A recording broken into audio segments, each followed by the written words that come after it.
I hate when she phones when I'm driving. But I hate not answering her calls even more. Because she gets worried, you see. It's not good for her nerves. That's better, I can talk now, I say. Sorry, honey, she says. Just want to check you're alright. I'm fine, Leanne. I told you earlier. I know, I just wanted to check. What time does your meeting start? I have to think quickly. 8, I think. The first presentation, anyway. I'm getting good at this. I worry. I'll have to confirm with the guys after I've checked in. They say it's supposed to be a nice hotel. Well, I'm sure you'll take Carlo by storm, she says. You didn't win Regional Sales Director of the Year for nothing. I wince. That's where it started, you see. So, is everything okay? I asked.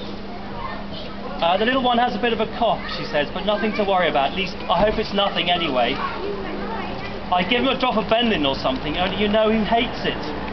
So I'll wait and see. Is all I say. Then tell Bobby his daddy will bring him a present if he's good. Hope he's better soon. Look it, I better go. I don't want to be late. Bye, she says. Bye, love. And she's gone. Fucking Becca. The lorry tears past, coating my windscreen with the mucky haze that always seems to follow them in wet weather. And there's barely a drop of water from my wipers. Shite.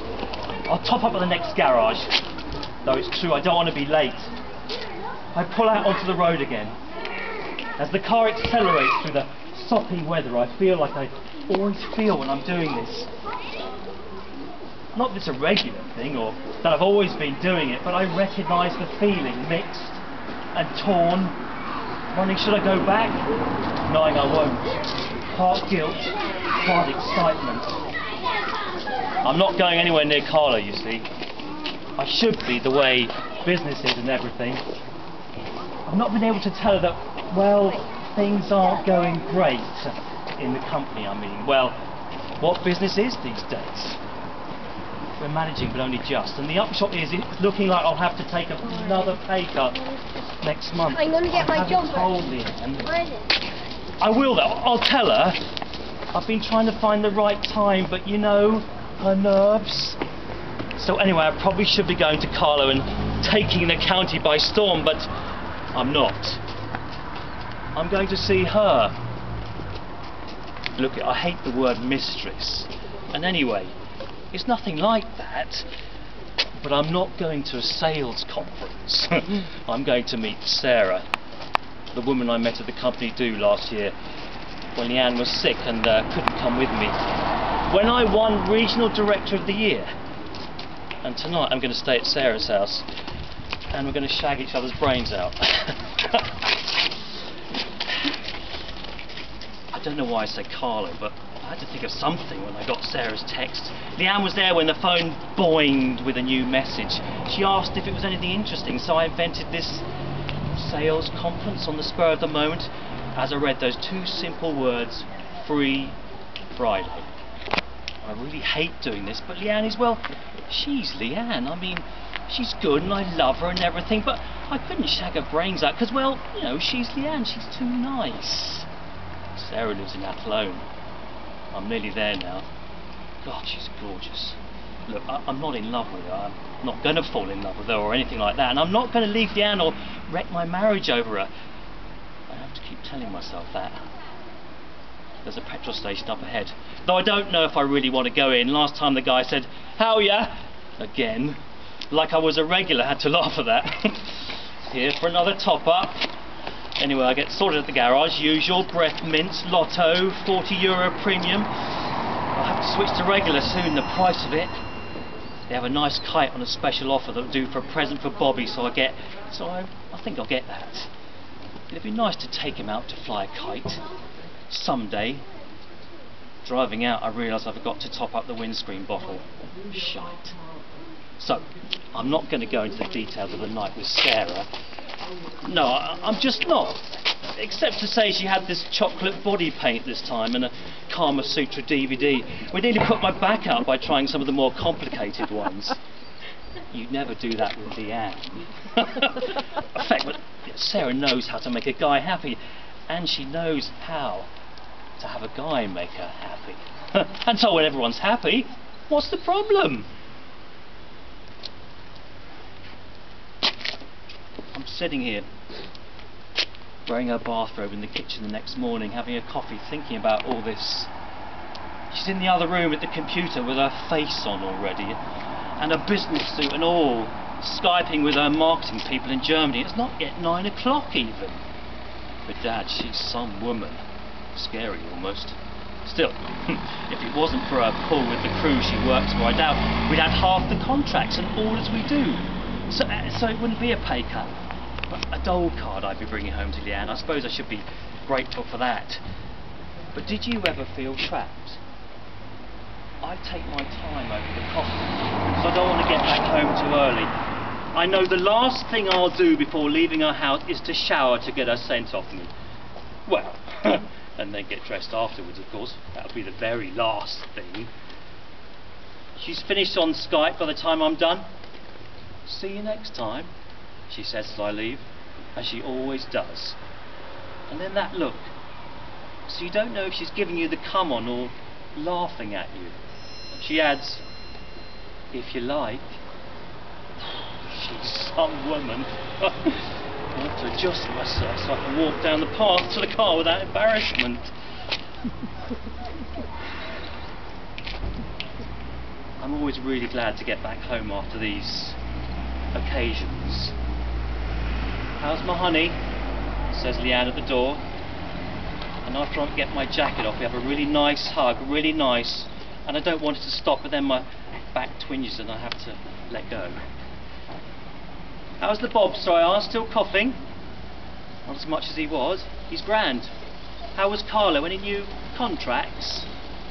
Maybe. Always hard to tell with these things. Made some good links with a few new people. Could be interesting. I hate how easy I can fib all this guff. I meant to say, she said, there's supposed to be a really nice garden centre just outside Carlo town. There was a feature about it a few weeks ago in one of the papers. If you're going back soon, maybe the two of us could come along? I'd like to have a look at it. Yeah, I say. Great. You know how these things are. I won't know for a while yet. There's no hurry, just thought I'd have something to do when the weather turns nice. Then Bobby runs in and I give him the kite and he's suitably delighted. And that's it. I mean, it's just as simple as that. With hardly any shift, I'm back to being a happy dad and contented husband for the next couple of months. We get through the pay cut. Yeah, and he's fantastic about it. In fact, really supportive, even though I know she worries, but we'll manage. And that's what worries me. And so I drive the roads in the crappy Irish weather, and even though the petrol just goes up and up and I don't hear from Sarah for a good while, still I can think to myself, my life is fairly okay. I have a lot going on for me. I'm an okay sort of guy. My life is still pretty damn good, all things considered. I pull down the sun visor and catch a glimpse of myself in the little mirror. You have a lot to be thankful for, bud, I tell myself. And then one day, completely out of the blue again, I get a text from Sarah. I'm already thinking of what to say, how to plan this one, and come home and there's Leanne sitting at the table and she has my appointment diary out. Instantly there's a pang of guilt, sharp, straight in the guts. She has the paper open too and does this big sigh as I come in. Don't mind me. I was just checking, she says, the way you're all over the country. She sighs again. Well, it'd be nice. And I really honestly don't know what she's talking about. What? I ask. That weekend, remember? Way back when you went to Carlo? Eh?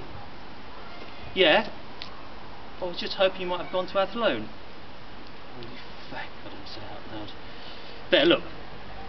And she slides the paper across the counter to me, and there it is in black and white on page 4 of the Irish Times. 48 hours left to claim lottery millions. And besides a big question mark, there's those coloured balls showing the winning numbers. Leanne's birthday, Bobby's birthday, mine.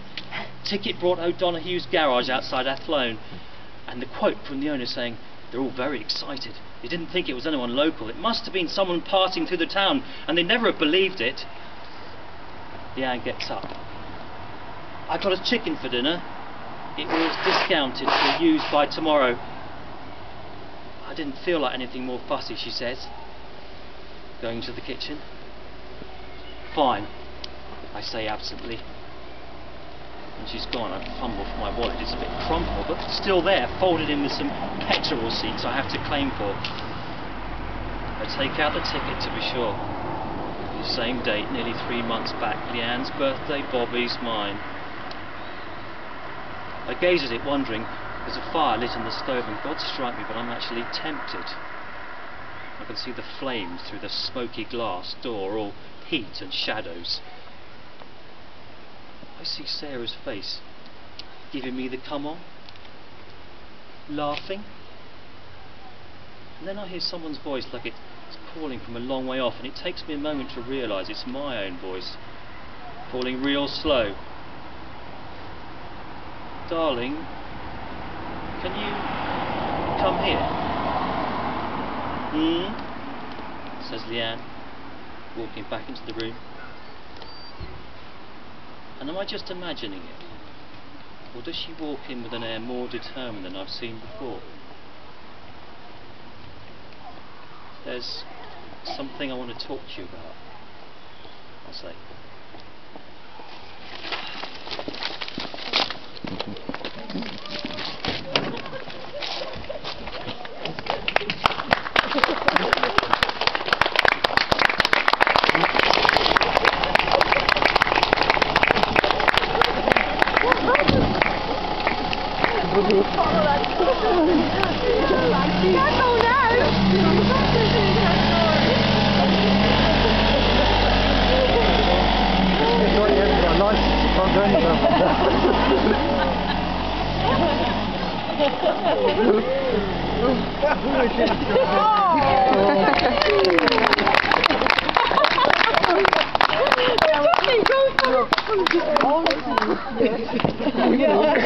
What happened then?